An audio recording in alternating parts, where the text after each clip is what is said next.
Halo teman-teman pecinta cerita Swallowed Star. Sebelum mulai, ayo klik subscribe dulu. Kalau enggak, nanti Luofeng sedih dan Babata mogok bicara. Jangan lupa juga nyalain lonceng notifikasi, biar nggak ketinggalan update cerita seru berikutnya. Dan kasih like ya, karena menerjemahkan cerita biar gampang dipahami itu lebih susah daripada bikin Babata nurut. Oke, udah siap? Yuk, kita lanjut ke petualangan Luofeng. Saudara kelima, Kapten. Prajurit tingkat alam semesta yang jauh menyaksikan kejadian itu semua berteriak dengan rasa sakit dan penderitaan. Nuo Lanxian telah menjadi rekan yang baik selama bertahun-tahun yang tak terhitung ini. Bajingan, berandalan tercelah, mati saja kalian. Para prajurit yang diliputi rasa sakit itu menyerang prajurit bersisik QC lebih gila lagi. Mereka hanya berpikir bahwa ia tewas karena riakan serangan dari pertempuran yang abadi. Riak-riak ini biasanya tidak membunuh penguasa sektor. Namun bahkan penguasa sektor puncak akan tewas tanpa ragu jika terkena salah satu tebasan bilah, apalagi Nuo Lanxian yang hanya tingkat penguasa sektor 3. Bunuh! Prajurit manusia menyerbu musuh. Musuh melakukan hal yang sama kepada mereka. Itu adalah perang. Kematian Nuo Lanxian memang berada dalam perhitungan Luofeng. Yang abadi QC yang bertarung dengan Luofeng juga seorang pembaca roh yang mengendalikan 9 bilah. Saat Luofeng memblok serangannya dan keduanya bertarung, bilah QC berbenturan dengan cakar Dewa Binatang, serangan bilah itu terpental persamping dan tebasannya secara alami melengkung. Proyeksi Dewa Binatang hanya mengubah sudutnya dan mengarahkannya ke arah tertentu yang telah Luofeng inginkan. Cakar proyeksi Dewa Binatang memblokir dan mengubah sudut serangan. Bahkan sistem militer yang keras dan sangat ketat pun tidak akan dapat menentukan Luofeng sebagai pelakunya, apalagi ia hanya memblokir serangan. Begitulah Nuo Lanxian tewas. Ia berpikir bahwa pasukan akan sangat aman baginya. Ia tidak tahu bahwa akan ada celah dalam sistem. Oleh karena itu ia tewas tanpa diketahui di medan perang, di antara anggota yang tak terhitung jumlahnya yang telah gugur. Dulu aku dipaksa oleh Nuo Lanxian hingga ekstrim, hampir seperti akhir. Aku merasa ia adalah kehadiran begitu besar yang tidak bisa digoyahkan. Namun sekarang setelah 4000 tahun berlatih, kekuatannya telah meningkat begitu pesat. Namun ia tetap tidak lebih dari seekor semut bagiku. Tidak ada kesulitan sama sekali dalam membunuhnya, sama seperti menginjak semut. Kekuatan, inilah kekuatan. Perang wilayah luar adalah pelatihan hidup atau mati. Pelatihan ini yang terpenting adalah untuk meningkatkan kekuatan seseorang dan bukan untuk membunuh tanpa tujuan berulang kali. Seseorang harus merenungkan setiap pertempuran berulang kali untuk mendapat lebih banyak pengalaman. Aku merasakan antisipasi yang kuat setelah mencapai tujuanku untuk membunuh Nuo Lanxian. Menjadi prajurit absolut. Seorang prajurit sejati dengan kemampuan untuk melindungi diri sendiri tidak tergoyahkan oleh prajurit kuat lainnya. Pergi. Luofeng berdiri di atas papan Lovaci dan melihat yang abadi QC yang jauh. Howl, sebuah lolongan tanpa bentuk dari zaman kuno, proyeksi Dewa Binatang yang kuat melesat maju, sepenuhnya menekan ruang di sekitarnya.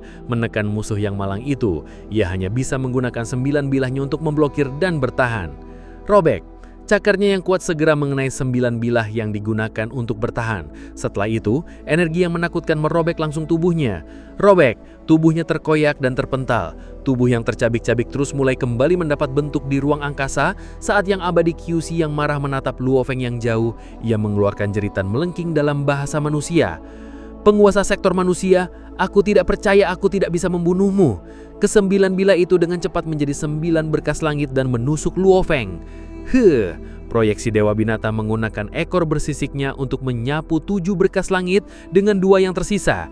Kau bagaimanapun juga hanyalah penguasa sektor, tubuhmu tidak bisa menahan seranganku. Yang abad itu menggeretakkan giginya.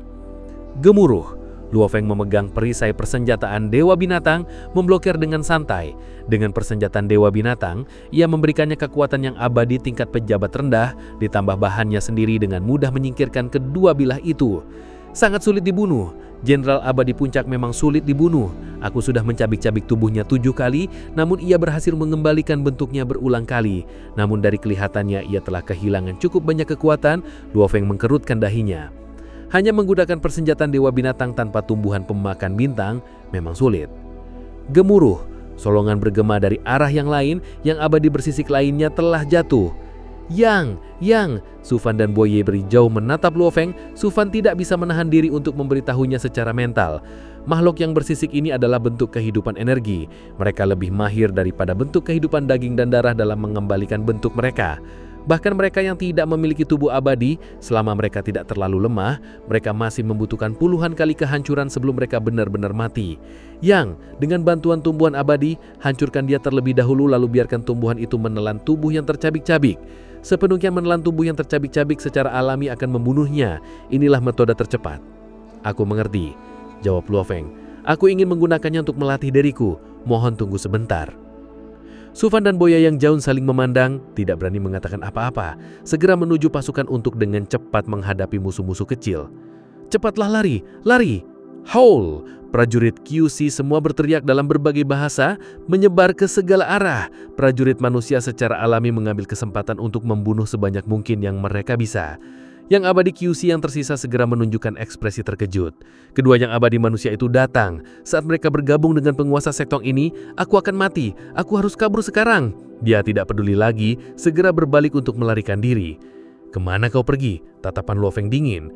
Gemuruh. Proyeksi dunianya dengan cepat meningkatkan kekuatan pengikatnya. Dengan itu di sana kecepatan terbang yang abadi QC secara alami terpengaruh. Sementara kecepatan Luo Feng meningkat dan ia dengan cepat menyusul. Manusia, jangan paksa aku. Yang abadi itu berbalik dan berteriak marah.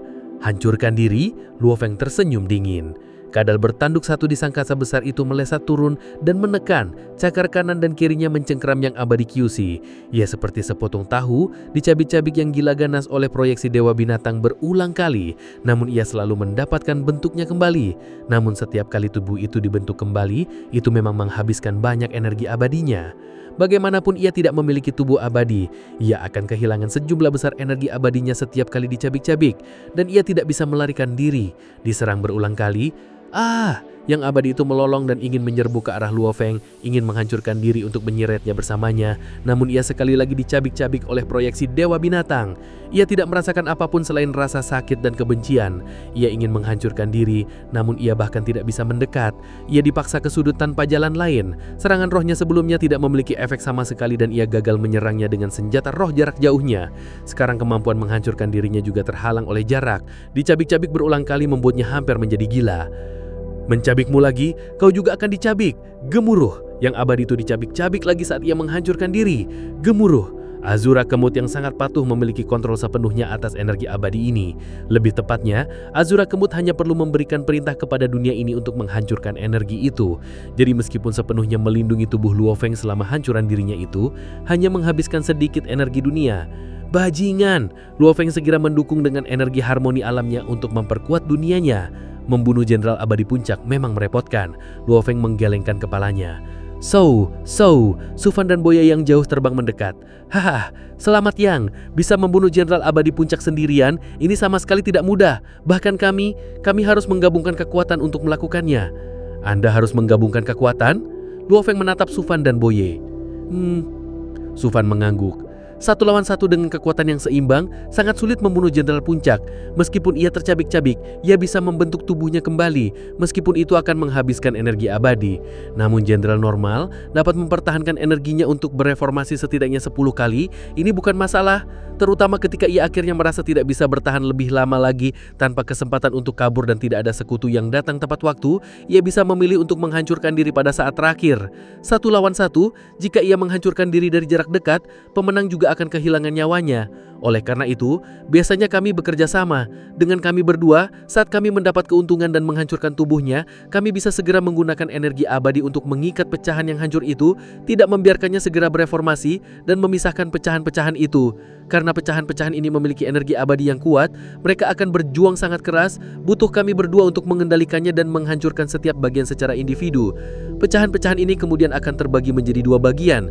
Satu orang akan berurusan dengan pecahan dan terus-menerus menghancurkannya, membuat bagian-bagian itu menjadi semakin lemah, membuang energi abadi musuh, dan dalam keadaan seperti itu, ia juga tidak akan bisa menghancurkan diri.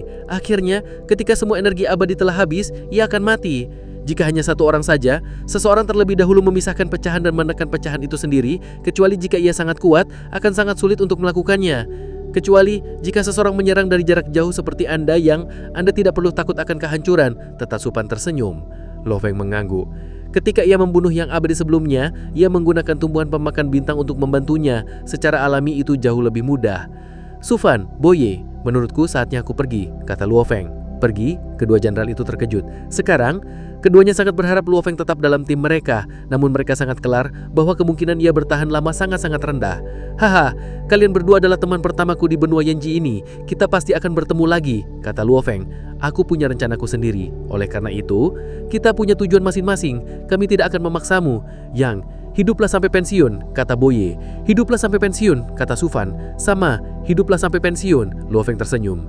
Gemuruh, setelah itu ia menjadi berkas cahaya dan dengan cepat menghilang kejauhan. Akhirnya selesai juga bab ini. Jujur aja, nerjemahin cerita panjang ini ke bahasa Indonesia yang gampang dipahami itu ngos-ngosan banget. Kalian pasti tahu kan, rasanya baca terjemahan Inggris yang kadang bikin kening berkerut? Nah, makanya aku buatin versi yang lebih enak dan jelas biar nggak pusing. Jadi, bantu aku tetap semangat ya. Caranya gampang kok. Klik tombol like, subscribe, dan nyalain lonceng notifikasi. Kalau nggak, aku bakal malas terjemahin lagi. Tapi cuma sebentar sih. Dukungan kalian itu benar-benar berarti banget. Biar aku nggak ketiduran di depan layar pas nerjemahin bab selanjutnya. Oke, sampai ketemu lagi di petualangan Luo Feng berikutnya. Jangan lupa like dan subscribe ya.